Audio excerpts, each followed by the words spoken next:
கண்ணியம் கட்டுப்பாடு நமக்கு தேவை. அதனால யார் எப்படி பேசினாலும் நம்மை பொறுத்த வரைக்கும் அதிமுக பொறுத்த வரைக்கும் அதிமுக கூட்டணி பொறுத்த வரைக்கும் மக்களுக்கு தேவையான திட்டங்களை கொடுப்பது தான் நம்முடைய முதன்மையான கடமை. அது வரைக்கும் இந்த மாவட்டத்தை பொறுத்த வரைக்கும் வேளாண்மை பெருமக்கள் நிறைந்த மாவட்டம், விவசாயி நிறைந்த மாவட்டம் உண்மைதானே? அதற்கு விவசாயத்திற்கு என்ன தேவை?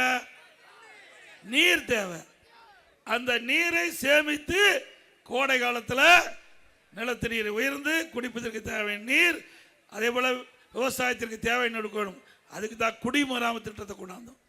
குடிமராமத்து திட்டத்தை கொண்டாந்து இந்த பகுதியில் இருக்கிற ஏரி குளம் குட்டை அனைத்தும் தூர்வாரப்பட்ட மண் விவசாய விளைநிலங்களுக்கு இயற்கை உரமாக கொடுத்தோம்ல, விலை இல்லாம கொடுத்தோம். திமுகவில் சில்லறை வாங்கிட்டு கொடுக்குறாங்க. நம்ம கட்சிக்கு அந்த கட்சிக்கு அதுதான் வித்தியாசம்.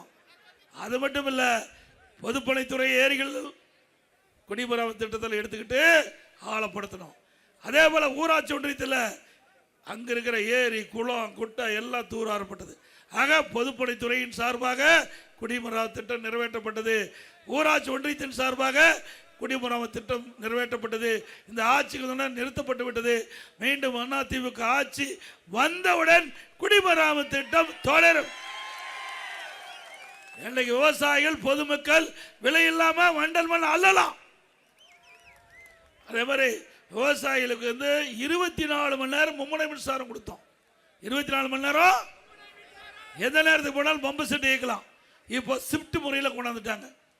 ஏன்னா முழுக்க முழுக்க விவசாயத்தை நம்பி இருக்கின்ற மாவட்டம் இந்த மாவட்டம். அதனால தான் 300 ரூபாய் கொடுத்து மும்முனை மின்சாரத்தை அதிமுக ஆட்சியில் கொண்டாந்தோம். இந்த ஆட்சியில் அப்படியே கைவிட்டுட்டாங்க, ஷிஃப்ட் முறையில் கொண்டாந்துட்டாங்க. அதிமுக ஆட்சி அமைந்த உடனே மீண்டும் மும்முனை மின்சாரம் விவசாயிகளுக்கு வழங்கப்படும். அதிமுக ஆட்சி இருக்கின்ற பொழுது 2014 2021 வரை 2 முறை விவசாயிகள் வாங்கிய பயிர்க்கடன் தள்ளுபடி செஞ்சோம்ல.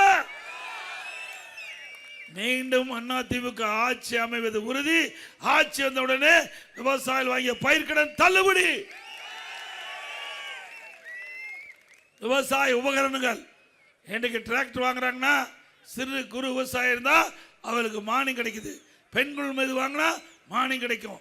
அதே போல இந்த நம்முடைய பகுதியில் தேர்வாய் கண்டிகை கண்ணங்கோட்டையில் நீர்த்தேக்கம் 400 கோடியில் தண்ணி சேமித்து வைத்து அந்த பகுதி மக்களுக்கு நிலத்தடி நீர் உயர்ந்தது சென்னை மாநகரத்தில் கொடுத்தோம்.